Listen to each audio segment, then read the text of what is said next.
नून league ने चीनी के बहरान की तहकीकात करने वाले कमीशन के सामने पेश होने का फैसला किया है। साबिक वजीर आजम और नून लीग के सीनियर नायब सदर शाहिद खान अब्बासी ने इंक्वायरी कमीशन के सरबराह वाजिद जिया को खत लिख दिया है और शाहिद खान अब्बासी ने खत में लिखा है कि मैं और साबिक वजीर तिजारत खुर्रम दस्तगीर इंक्वायरी कमीशन के सामने पेश होना चाहते हैं और ये मालूमात फराहम करना चाहते हैं कि कैसे करप्शन और मिस गवर्नेंस की वजह से चीनी की कीमतों में इजाफा हुआ, इसलिए कमीशन उन्हें मुनासिब तारीख और वक्त से आगाह करे। कमीशन ने रिपोर्ट कल तक जमा करानी थी, मगर इस बात का इम्कान है कि कमीशन हुकूमत से कल मजीद वक्त तलब करेगा। अब नून लीग के रहनुमा पेश होना चाह रहे हैं। साबिक वज़ीर आज़म शाहिद खान अब्बासी खुद हमारे साथ मौजूद है। भाई साहब बहुत शुक्रिया। भाई साहब नई इन्फॉर्मेशन आपने क्या देनी है? सब वाजे हो गया कि वफाकी हुकूमत की ईसीसी की गलती ये थी कि उन्होंने एक्सपोर्ट अलाउ की, पंजाब हुकूमत की गलती है कि उन्होंने सब्सिडी दी, हालांकि वफाकी हुकूमत ने मना किया था। आपके पास नया क्या है कमीशन को देने के लिए? नहीं, बात देखें, पंजाब हुकूमत को एक तरफ रख देना, अभी तो बात वफाकी हुकूमत की है कि ईसीसी ने ये जानते हुए कि मुल्क में सरप्लस नहीं है, इससे पहले भी ईसीसी इजाज़त देती रही है और उन्होंने हमेशा ये शर्त रखी है कि जब इतना आप एक्सपोर्ट कर लेंगे और मॉनिटर करेगी मिनिस्ट्री हालात को, तो फेडरल गवर्नमेंट की फूड मिनिस्ट्री है, उसका काम होता है कि वो मुल्क में मॉनिटर करे और देखे कि शॉर्टेजेस तो नहीं हो रही, कीमत तो नहीं बढ़ रही, और उसके मुताबिक फिर ईसीसी अपने फैसले को बदलती है या उसको मॉनिटर करती है।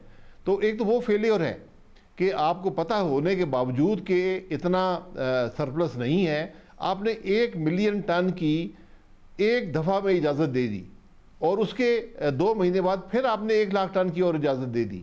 ये मामूली बात नहीं है, ये या तो पॉलिसी का फेलियर है या ये मिस गवर्नेंस है या ये करप्शन है। करप्शन में इसलिए कहूँगा कि सिर्फ बात ईसीसी पे नहीं होती, बात जाती है वफाकी काबीना में। काबीना के टेबल पर भी, ईसीसी के टेबल पर भी इस हुकूमत में ऐसे लोग हैं जो खुद शुगर मिल्स के मालिक हैं और बड़े मालिक हैं। तो हमें खदशा ये है कि उन्होंने इन्फ्लुएंस करके ये एक्सपोर्ट करवाई। एक तो एक्सपोर्ट से पैसा बनाया जाए, क्योंकि जो एक्सपोर्ट हुई उसकी ज़्यादा तादाद जो है वो अफ़गानिस्तान के लिए थी, और उसके बाद शॉर्टेजेस पैदा हुई। वहाँ पर 100 अरब रुपए से ज़्यादा आज पाकिस्तान का कंज्यूमर चीनी की मद में ज़्यादा दे चुका है जो उसको देना चाहिए था।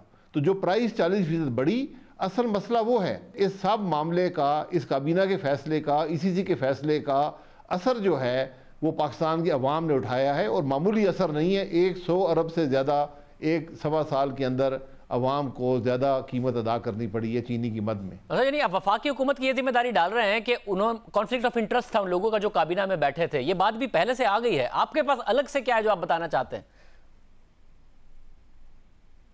सिर्फ कॉन्फ्लिक्ट ऑफ इंटरेस्ट की बात नहीं है। अगर इन्होंने तफ्तीश करनी है, कमीशन ऑफ इंक्वायरी बैठा है, एक कानून के मुताबिक बैठा है, तो सबसे पहले ये तलब करें ईसीसी के चेयरमैन को, ईसीसी के मेंबरान को, उनसे पूछें कि आपने फैसला कैसे किया, आपने किन बुनियादों में फैसला किया। वहाँ जो मेंबरान थे, जो मिनिस्ट्री थी, जो डिफरेंट मिनिस्ट्री थी, प्रोडक्शन मिनिस्ट्री है, इंडस्ट्रीज एंड प्रोडक्शन है, फूड मिनिस्ट्री है, फाइनेंस मिनिस्ट्री है, वो इस बात का जवाब दें कि उनका क्या मौक़िफ़ था, समरी क्या थी, उस पर कितनी देर में फैसला हुआ। क्योंकि मैंने ये मसला ईसीसी में कई मीटिंग्स में, एक फ़ैसला होने से पहले कई मीटिंग्स में ये डिस्कस हुआ। इसके जल्दी से उजरत में फ़ैसले नहीं किए जाते।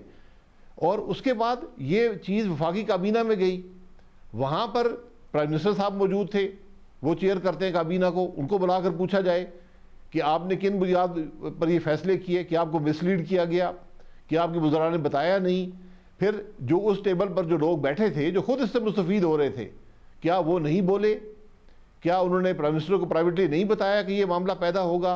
और फिर बात यहाँ ख़त्म नहीं होती, मसला पैदा हो गया, कीमतें बढ़ गई, कीमत बढ़ती रही, उसके बावजूद भी हुकूमत ने कोई एक्शन नहीं लिया, एक्सपोर्ट बदस्तूर जारी रही। जब ये चीनी 80 रुपये की सतह तक जा पहुंची, उस वक्त भी एक्सपोर्ट जारी रही। और फिर जो पॉलिसी को मैनिपुलेट किया गया, हुकूमत ने खुद कहा कि इंपोर्ट की इजाज़त देंगे, लेकिन जो टैक्सेस इंपोर्ट पर लगाए गए उससे चीनी इंपोर्ट करना नामुमकिन हो गया। तो ये एक बड़ी सोची समझी साजिश के तहत इस सारे मामले को ख़राब किया गया ताकि चीनी की कीमत बढ़े और मिल मालकान को और जो मिडिल मैन है जो होल्डिंग कर चुके थे उनको फायदा मिले। मतलब मगर ये एस्टैब्लिश कैसे होता है? आप खुद वजीर आजम रहे, आपके जमाने में भी एक्सपोर्ट अलाउ की गई, आपके जमाने में भी सब्सिडी दी गई। अगर इन्होंने चीनी कम होने के बावजूद सब्सिडी दे दी, एक्सपोर्ट की इजाजत दे दी, पंजाब से सब्सिडी दे दी मना होने के बावजूद, पंजाब की हद तक तो समझ में आ रहा है कि मामला खराब है। वफाकी हुकूमत की हद तक आप नहीं समझते कि बुरा फैसला, इनकॉम्पिटेंस कह लें, मगर करप्शन कैसे साबित होती है वजीर आजम के लेवल पर जाके? देखें, करप्शन मैं इसलिए कहता हूं कि जानबूझकर मैनिपुलेशन हुई। लोग उसी टेबल पर बैठे थे जो इससे फायदा उठा रहे थे। उनको पता नहीं था कि शुगर का मामला कैसे होता है। चले, प्राइम मिनिस्टर को नहीं पता था, हम कहते हैं जी वो एक लाचार एक आदमी है, उनको पता नहीं होता मामलात का। उनको पता होना चाहिए।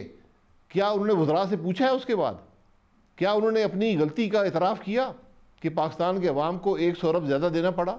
गलती मान लें। हम तो ये कहते हैं वो रिपोर्ट में लिख दें कि ये नालायक हुकूमत है, प्राइम मिनिस्टर को पता नहीं होता, ईसीसी के चेयरमैन को पता नहीं होता, खुद ही फैसले हो जाते हैं। असर तो अवाम पर हुआ। टेबल पर लोग ऐसे बैठे हैं जिन्होंने अरब रुपया यहाँ से कमाया। और मैं, ये मामूली रकमें नहीं है, ये 15-15, 20-20 अरब एक ग्रुप ने वहाँ से कमाया है। ये उस रिपोर्ट का हिस्सा है। इसको करप्शन नहीं कहेंगे तो और क्या कहेंगे? तो हम तो चाहते हैं ये चीज़ें सब रिकॉर्ड पर आएँ ताकि कल पाकिस्तान के अवाम देख सकें।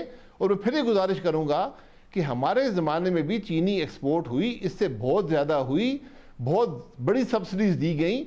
जरा उसको भी एग्जामिन कर लें कि उस वक्त ईसीसी ने इस मामले को कैसे हैंडल किया था। मगर भाई साहब, अगर इसी दौर में हुआ, इसी दौर में कमेटी बनी, इसी दौर में कमेटी की रिपोर्ट पर कमीशन बना और इसी दौर में ये कह रहे हैं कि हम उस पर कार्रवाई भी करेंगे, जो भी आप बातें कर रहे हैं उस पर। मैं मुबारक देता हूं हुकूमत को कि उन्होंने ये कमीशन, ये कमेटी बनाई, लेकिन करप्शन करके बनाई। ये क्राइसिस भी तो इसी हुकूमत ने पैदा किया ना, मैंने तो नहीं पैदा किया। तो खुद ही मिस गवर्नेंस करें, खुद ही करप्शन करें और खुद ही कमेटियां बनाएं। और मैं आज भी कहता हूं इस कमेटी का मकसद सिर्फ प्राइम मिनिस्टर इमरान खान को बचाना है, ईसीसी के चेयरमैन असद उमर साहब को बचाना है और चीफ मिनिस्टर पंजाब उस्मान बुज़दार को बचाना है। ये मलबा जो है वो मिलों पर डालना चाहते हैं। सहूलतकार तो ये हैं, फैसले एक्सपोर्ट के इन्होंने किए, कीमतें इनके सामने बढ़ती रही, इन्होंने एक्शन नहीं लिया। अगर आप मौका देंगे तो मिल मालकान, मिडिल मैन जो हैं वो तो पैसे बनाएंगे, क्यों नहीं बनाएंगे? उनको तो मौका आपने मुहैया कर दिया। और मौका उनको मुहैया किया जो उसी टेबल पर बैठे हुए थे। तो अब अपने आप को उससे मुस्तस्ना तो कर नहीं सकते ना। तो ये इस पार्टी की मिली जुली करप्शन है, इस हुकूमत की करप्शन है। हम तो ये अवाम के सामने रखना चाहते हैं। मगर असद उमर साहब वो चंद रहनुमाओं में से थे तहरीक इंसाफ के, जो बाकायदा तौर पर आवाज उठाते रहे असेंबली के प्लेटफॉर्म पर भी, वैसे भी कि जी कीमतें बढ़ रही हैं, बहुत गलत हो रहा है, इसके हवाले से तहकीकात की जाए। उन्होंने मुतालबा किया था तहकीकात का। ईसीसी के चेयरमैन थे। ईसीसी के चेयरमैन बोलता नहीं है, फैसले करता है। वो वहां पर कहते हैं कि मैं एक्सपोर्ट की इजाजत नहीं दूंगा। मैंने खुद इसाक डार साहब को, जब उनको उस वक्त 2 मिलियन टन से ज़्यादा का सरप्लस था, उन्होंने कहा कि मैं आपको इजाज़त नहीं दूंगा इतनी बड़ी एक्सपोर्ट की। उन्होंने कहा 3-3 लाख टन की एक्सपोर्ट करें, या शायद 4 लाख टन, मुझे याद नहीं है, इसी के रिकॉर्ड पर मौजूद है। जब 3 लाख टन कर लेंगे फिर हमारे पास आएँ, फिर मैं अगली इजाज़त दूंगा। और उन्होंने वहाँ शिक लिखी कि शॉर्टेजेस नहीं होंगी, सूबाई हुकूमतें बफर स्टॉक मेंटेन करेंगी ताकि अगर शॉर्टेजेस हो तो रिलीज़ करके प्राइस को कंट्रोल करें। और दूसरी बात लिखी कि कीमत नहीं बढ़ेगी। तो और 3-4 मीटिंग्स के बाद ये एक्सपोर्ट की इजाज़त दी गई।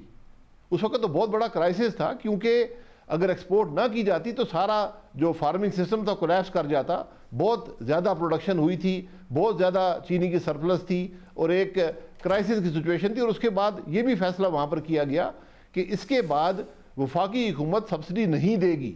ये सूबाई हुकूमतों का मामला है 18th अमेंडमेंट के बाद, और वफाकी हुकूमत ये 1 टाइम सब्सिडी दे रही है, इसके बाद नहीं देगी। बहुत शुक्रिया। शहनशाह अब्बासी साहब हमारे साथ मौजूद थे, गुफ्तगू आपने सुनी। वो खुद कमीशन के सामने खुर्रम दस्तगीर साहब के साथ पेश होना चाहते हैं और उन्हें मालूमात देना चाहते हैं। हम देखते हैं कमीशन क्या फैसला करता है।